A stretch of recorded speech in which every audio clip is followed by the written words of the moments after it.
For years, Mazda has been known as the non-luxury but very premium brand, and Hyundai might have just beat Mazda at their own game. I'll include a link to the Southtown Mazda and the Southtown Hyundai's websites in the description down below. They're providing us with this Palisade and the CX-90. Let's get right into the comparison.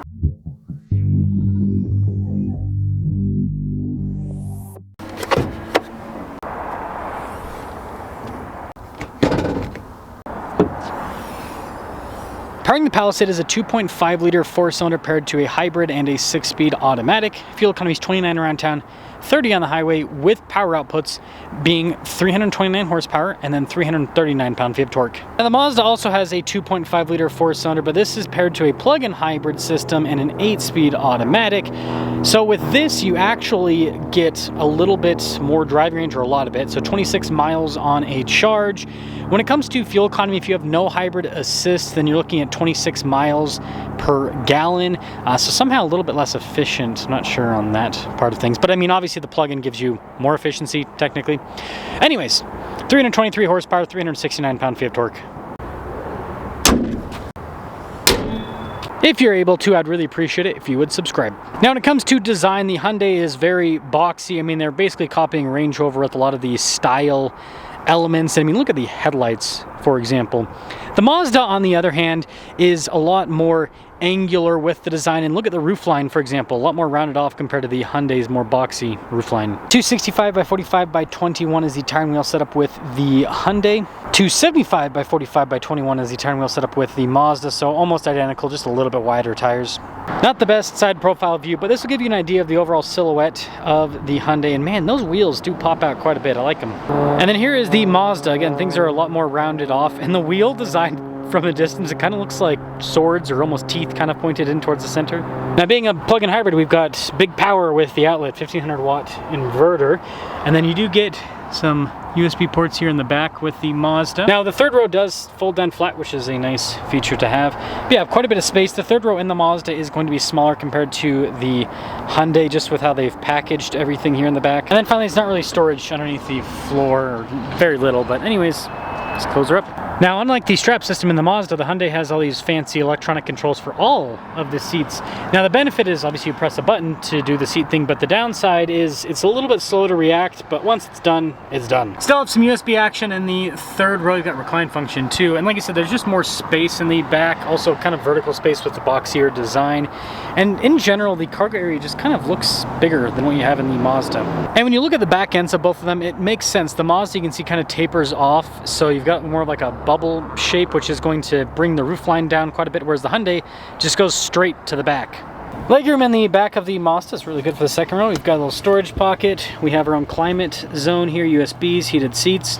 And the thing about Mazdas is really nice build quality, and just the materials also feel really high quality. Same thing with the door panel. We do have sunshades here for the back, and then the Mazda does have a panoramic sunroof. Now, although the third row on the Hyundai is a bit better than the Mazda, the second row doesn't really feel any different between them. You do have little storage pocket there. We've got an outlet. You can adjust the front seat from the back. The climate stuff is actually up top here. You notice we got heated ventilated seats. Fancy headliner with this.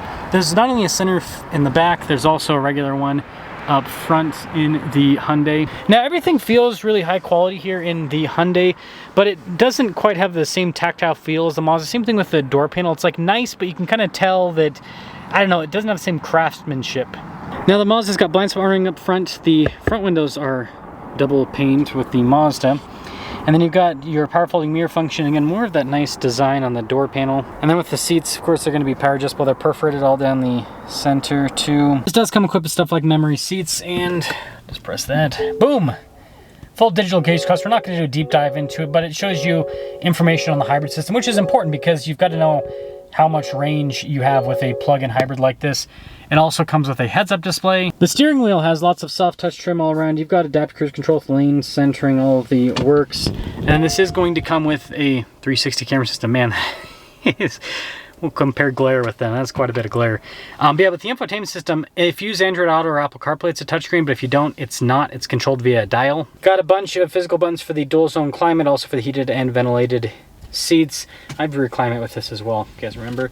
But yeah, nice trim here. The shifter is still kind of funky with the actuation on that. But you'll note that we've got all of our controls there for the infotainment system. And this is important. You do have drive modes that will affect the hybrid system, whether you're charging and all of that. So that's a nice thing to know. Center console's got some USB ports, USB-Cs in it. Nice trim on the top with that. And yeah, look at the dash too. It just all feels really high quality and well built in the Mazda. Blind spot monitoring with the mirrors of the Hyundai, and both the front and rear windows are double pane in the Hyundai, by the way. Got memory seats with this, mirrors power fold in, and a cool finish on the controls there. Front seats perforated down the center. They've got a bunch of adjustment. There's even a lounge function with it. So yeah, it's all about luxury. And let's fire up that hybrid system. So yeah, just like the Mazda, full digital gauge cluster. It also comes with a heads-up display. And then with the steering wheel, you've got soft touch all around, paddles there on the back. You got practical controls for the volume and voice command controls, adaptive cruise control with lane centering, column shifter there in the background. And if we shift it into reverse, not as much glare, I would say. I would say that's a little bit, still a lot of glare, but a little bit less glare with the system. Got a cool 360 view. Yeah, unlike the Mazda, this is actually a touchscreen infotainment system, so kind of more of a modern unit, but they still give you quite a bit of kind of physical controls. So like these are actual physical, but down below it says like a secondary little screen, but it looks physical, so I guess that counts for something. And I will say the overall dash design I think is just prettier in the Palisade. Because the column shifter, tons of storage down there. There's also more storage up top with some USB ports, phone charging pad. Big center console. It definitely has a lot more storage space up front in general, and it even has a camera rear view mirror. That's nice. Now there's about a $1,000 price difference. The Hyundai's about $1,000 less than the Mazda. So the Hyundai about 60 grand, the Mazda about 61,000. Let's see how they perform. Let's set off in the I almost said 50. CX-90 first, and then we'll drive the Hyundai second. Okay, someone's just trying to find a car. I was like, ah! But no. Just trying to find a car. So, the seats are kind of, it'll be interesting to see the difference. The seats are kind of tight in this, and that's the thing about Mazdas is like, you gotta be kind of skinny mini for the Mazdas. Now this powertrain is interesting. I'm not a fan of plug-in hybrids personally. I like traditional hybrids better because it's a little bit more seamless with the performance. The plug-in hybrids, I love the electric driving range. I think it's a huge benefit, but the car weighs more and you have two powertrains that are talking to each other, and so sometimes it can feel kind of choppy. It's like, okay, electric, and it's like, oh, wait, we need engine now. And hybrids do that to an extent, but much less so because they kind of expect to use the engine all the time, whereas this, the expectation is, well, depending on the charge, we may or may not use the engine at all. So just a bit of a different drive. You've got to get in one of these and drive it. It feels weird. It feels very weird. And that's why I say that like the inline 6 CX-90 is kind of the way to go versus the plug-in hybrid version. But I wanted to compare hybrid to hybrid because I feel like that would make more, or that made more sense for the video. And when it comes to the power, I mean, they've got pretty similar power figures, so we'll see how they compare. This feels pretty good. Feels pretty good. Doesn't feel as good as the inline 6. Man, if I had a turbo against the Palisade, man, the turbo's just fast. The turbo, yeah, what, they still call it the Turbo S? Yeah, the big power CX-90, that thing's fast.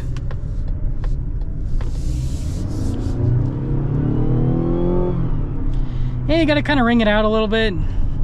Feels like a 4-cylinder. And that's the other thing about plug-in hybrids is, hybrids in general, right, don't feel like the horsepower they say on paper, but plug-in hybrids really don't feel like the horsepower they say on paper. Because again, it's just like a disconnect or something. It's just weird. So,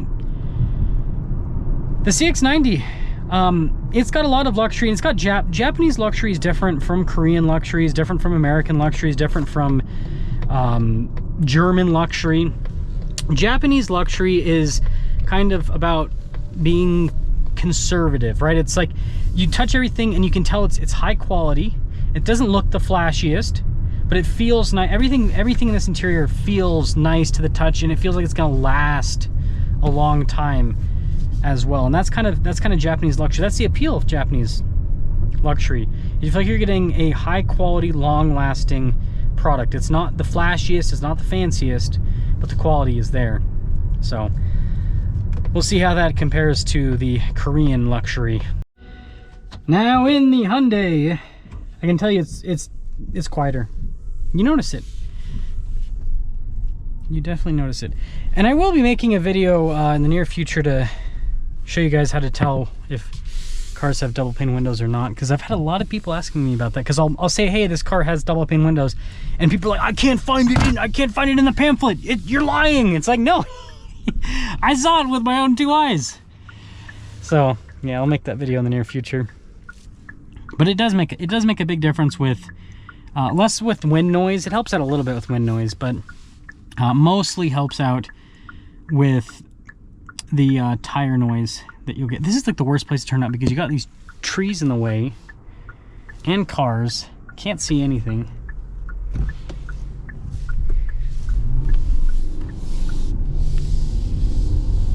So I'll tell you right off the bat, this powertrain is smooth like the inline 6 powertrain in the CX-90. So, and I was really torn on, like, do I compare the inline 6 or the hybrid? So maybe I gotta come back with an inline 6, because I just feel like, even though the fuel economy actually isn't that far off on the inline 6. I mean, it gets like high 20s on the highway and it's like mid 20s around town. It's not a hybrid, and so it's actually got pretty darn good fuel economy for being a non-hybrid. See, this doesn't feel any quicker than the plug-in hybrid, but it's smoother with the acceleration. Turn signal camera, this has a lot more tech going on, and that's the thing that Hyundai does to like sell their cars to an extent, is they just give you so many features. They're great while they work, right? That's always the thing, is they're great while they work. I think the suspension's more comfortable in this too. The Mazda, they're kind of, it's like sporty. This just feels like a luxury boat. I'm just cruising. It's really nice. Now the materials, it feels nice, but you can tell, like, you just, I don't, maybe it's just because I got like sensitive car reviewer touch, but when I touch the materials in this, I can kind of tell this isn't gonna last as long. It doesn't feel like it's got that same kind of longevity, high quality feel as the Mazda. It still feels really nice. It feels well built, but you know, time will tell in the interior. Time will tell. So which one's better? Here's how I'd rank it. You know, the plug-in hybrid's giving you a lot of value for the money. I think that's very valuable. With the plug-in hybrid, you're getting a plug-in hybrid for not any more than what they're charging for the regular, you know, the high output inline 6, or you know, what other manufacturers are charging for regular hybrids. So there's actually, because plug-in hybrids are usually a lot more expensive, so there's actually a lot of value there. That being said, I think this just drives better with its overall setup. It has more features, so the value proposition seems stronger. I kind of, like, I would have a much harder time if it was the Turbo S version of the CX-90, but yeah, plug-in hybrid, I'm like, yeah, I'm probably going with the Hyundai. But yeah, maybe I need to do another comparison another day. Let me know which one you like. But this new Palisade's impressive. Like, you know, at least, like, at minimum, you got to drive both of them, and I recommend Turbo S with the Mazda. You got to at least drive both of them before you go and buy a 3-row, because I've noticed that people are still kind of going towards the traditional, like they're getting Toyota or they're getting like a Chevy Traverse or something like that. It's like, have you driven the Hyundai? Have you at least driven it? Have you driven the Mazda? Doesn't cost anything to go and test drive other than a little bit of time.